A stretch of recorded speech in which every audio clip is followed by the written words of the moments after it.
آج جو کتاب میں آپ کے سامنے پیش کر رہا ہوں اس کا نام ہے سیدنا علی ابن ابی طالب کرم اللہ وجہہ الکریم، سیرت و کردار اور افکار و نظریات۔ مولائے کائنات حضرت علی المرتضیٰ شیر خدا رضی اللہ تعالی عنہ کے سیرت و کردار اور آپ کے افکار و نظریات پر یہ ایک بے مثل و بے مثال کتاب ہے، اور یہ کتاب تحریر فرمائی ہے جناب پروفیسر ڈاکٹر حبیب اللہ چشتی حفظہ اللہ نے۔ اور یہ کون ہے؟ یہ تفضیلی نہیں ہے۔ یہ میں کیوں کہہ رہا ہوں کہ ہمارے ہاں کچھ لوگ جو پیدا ہو چکے ہیں نا تفضیلی، جو بد کلامی کرتے ہیں، بد زبانی کرتے ہیں، اور حب اہل بیت کا مطلب وہ یہ سمجھتے ہیں کہ کسی کو ماں کی گالی دے دی جائے، کسی کو بہن کی گالی دے دی جائے، کوئی فرق نہیں پڑتا۔ ان کے لیے خاص طور پر جو تفضیلی مزاج ہیں کہ الحمدللہ رب العالمین جیسی شان اہل بیت ہم اہل سنت بیان کرتے ہیں اور جیسی شان اہل بیت ہمارے اکابرین اہل سنت نے بیان کی ہے ویسی کوئی نہیں کر سکتا، اعتدال کے ساتھ۔ اعلیٰ حضرت فاضل بریلی رحمہ اللہ کو آپ پڑھیے، کمال، کوئی یعنی اس کے اندر کوئی سقم نہیں ملتا اور کمال ملتا ہے۔ اسی طرح حضرت پروفیسر ڈاکٹر حبیب اللہ چشتی حفظہ اللہ نے یہ کتاب تحریر فرمائی ہے سیدنا علی ابن ابی طالب، سیرت و کردار اور افکار و نظریات رضی اللہ تعالی عنہ۔ اب یہ جو کتاب ہے اس کے حوالے سے میں چند باتیں ذکر کر دیتا ہوں۔ 473 صفحات پر مشتمل یہ کتاب ہے۔ اب آپ خود اندازہ لگائیے کہ یہ کوئی اتنی جلدوں پر محیط کتاب نہیں ہے، 473 صفحات ہیں، آپ 2 نشستوں کے اندر پڑھ سکتے ہیں، بلکہ ایک نشست میں بھی پڑھ سکتے ہیں۔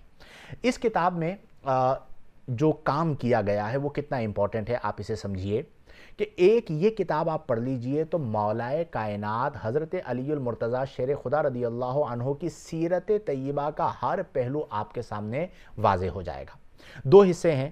پہلے حصے میں حضرت مولائے کائنات علی المرتضیٰ شیر خدا رضی اللہ تعالی عنہ کی حیات مبارکہ کا ایک اجمالی جائزہ لیا گیا ہے، اور اس میں کئی ابواب، تقریباً 4 ابواب پر مشتمل ہے۔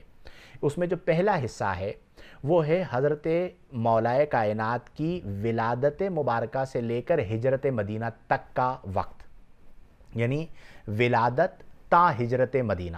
اس پورے کے اندر آپ رضی اللہ تعالی عنہ کی ولادت مبارکہ پر بات ہوئی، آپ کے مولود کعبہ ہونے پر بات ہوئی، اور مولود کعبہ کے حوالے سے اہل سنت کا نظریہ کیا ہے اسے بیان کیا گیا۔ پھر اسی طرح مولائے کائنات رضی اللہ عنہ کی فیملی کے حوالے سے گفتگو ہوئی، اور چونکہ حضرت ڈاکٹر حبیب اللہ چشتی صاحب حفظہ اللہ نے دلائل کے اعتبار سے انہی نظریات کو اختیار کیا ہے جو اہل سنت و جماعت کا اجماعی عقیدہ ہوتا ہے، تو اس چیز کو بیان کیا۔ جیسے آپ کے والد ابو طالب کے حوالے سے جو ایمان ابو طالب اور عدم ایمان ابو طالب کا معاملہ ہے، تو اس میں آپ نے عدم ایمان ابو طالب کا جو موقف ہے جمہور علماء کرام کا، اس موقف کو اختیار کیا، اور عدم ایمان ابو طالب کا موقف اختیار کرنا یہ احادیث صحیحہ کی بنا پر ہے۔ کبھی مجھے موقع ملے گا تو میں اس پہ بات کروں گا۔ اور یہ جو موقف ہے یہ معاذ اللہ بغض اہل بیت کی دلیل نہیں ہے، اور کوئی دلیل کے ساتھ ایمان ابو طالب کا موقف اختیار کرتا ہے تو اسے بھی برا بلا نہیں کہا جاتا ہمارے یہاں۔ لیکن ان کی طرف سے، تفضیلیوں کی طرف سے یہ ہوتا ہے کہ جو عدم ایمان ابو طالب کا موقف اختیار کرتا ہے یہ اس کے سامنے کھڑے ہو جاتے ہیں۔ بعض جلسوں کے اندر ایسا ہوا۔ اب اعلیٰ حضرت فاضل بریلی رحمہ اللہ کے یہ موقف ہے اور دلائل کے ساتھ ہے، ان سے بڑا محب اہل بیت کون ہوگا جو کہ استعارہ ہیں، پہچان ہیں، تو اس پر انہوں نے گفتگو فرمائی ہے۔ تو ولادت سے لے کر ہجرت مدینہ تک آپ نے پہلے حصے میں گفتگو کی ہے۔ پھر اسی طرح ہجرت مدینہ سے لے کر وصال ظاہری تک، یعنی شہادت تک، نبی کریم صلی اللہ علیہ وسلم کے وصال ظاہری تک، اس پر آپ نے گفتگو کی ہے۔ اس میں غزوات بھی آ جاتے ہیں، مولائے کائنات رضی اللہ عنہ کی قربانیاں بھی آ جاتی ہیں، ان میں سیدہ کائنات حضرت سیدہ فاطمۃ الزہرا رضی اللہ تعالی عنہا سے عقد نکاح کے معاملات بھی آ جاتے ہیں، آپ رضی اللہ عنہ کا زہد اور استغنا بھی آ جاتا ہے، آپ کے اقوال مبارک بھی آ جاتے ہیں۔ ان تمام چیزوں کا بھی احاطہ کیا۔ پھر اس کے ساتھ ایک اور چیز جو بڑی امپورٹنٹ ہے وہ ہے خلفائے ثلاثہ یعنی سیدنا صدیق اکبر، عمر فاروق اعظم، حضرت عثمان غنی رضی اللہ عنہم کی مولائے کائنات سے محبت، اور یہ جو فرمان ہے حضرت عمر فاروق اعظم رضی اللہ عنہ کا کہ لولا علی لا ہلاکا عمر، کہ اگر علی نہ ہوتے تو عمر ہلاک ہو جاتے، یہ اس قول مبارک کے اوپر بھی گفتگو کی ہے۔ پھر اسی طرح وہ جو حدیث مبارکہ ہے، حدیث غدیر خم، کہ من کنت مولاہ فہذا علی مولاہ، تو مولا کا معنی کیا ہے، مفاہیم کیا ہیں، اہل سنت کے اندر اس کی تعبیر کیا ہے، اس کی روایت کی سند کیا ہے، اس کی سند کی حیثیت کیا ہے، اس کے متن کی حیثیت کیا ہے، یہ تمام چیزوں پر آپ نے گفتگو فرمائی ہے۔ تو یہ ایک اور پہلو ہے۔ پھر اسی طرح حضرت مولائے کائنات علی المرتضیٰ شیر خدا رضی اللہ تعالی عنہ کا جو زمانہ خلافت ہے، آپ جانتے ہیں آپ کے زمانہ خلافت میں حضرت عثمان غنی رضی اللہ عنہ کا قصاص کا معاملہ تھا، اس پر بھی لکھا ہے آپ نے۔ جنگ جمل ہے، جنگ صفین ہے، جنگ نہروان ہے، اس پر بھی آپ نے لکھا ہے، لیکن صرف لکھا نہیں ہے۔ کمال بات، چونکہ میں نے اس کتاب کا انتخاب کیوں کیا ہے، محتاط لکھا ہے۔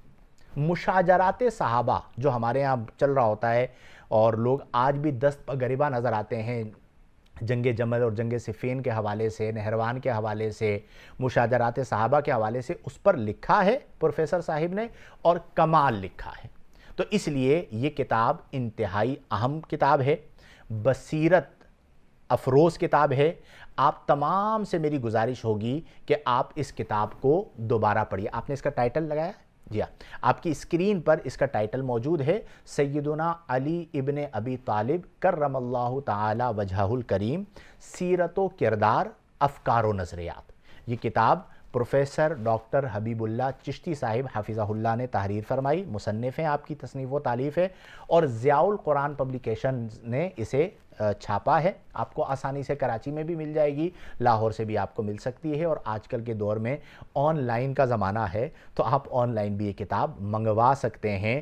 اگر مولائے کائنات کی سیرت مستند، معتمد، حشو و زوائد سے پاک اور مرتب، محتاط پڑھنا چاہتے ہیں، تو یہ ایک کتاب آپ کو بقیہ تمام کتابوں سے جو ہے وہ فارغ کر دے گی۔ آپ کے لیے یہ ایک کتاب جو ہے وہ کافی ہوگی، اور انشاءاللہ الجلیل آپ کو نفع ہوگا۔ میں دعا کرتا ہوں کہ اللہ تبارک و تعالی پروفیسر ڈاکٹر حبیب اللہ چشتی صاحب حافظہ اللہ کی جملہ خدمات کو اپنی بارگاہ میں مقبول و منظور فرمائے، اور ہم سب کو اخلاص کے ساتھ خدمت دین کرتے رہنے کی توفیق عطا فرمائے، اور معاشرے میں اچھا کردار، مثبت کردار ادا کرنے کی توفیق عطا فرمائے۔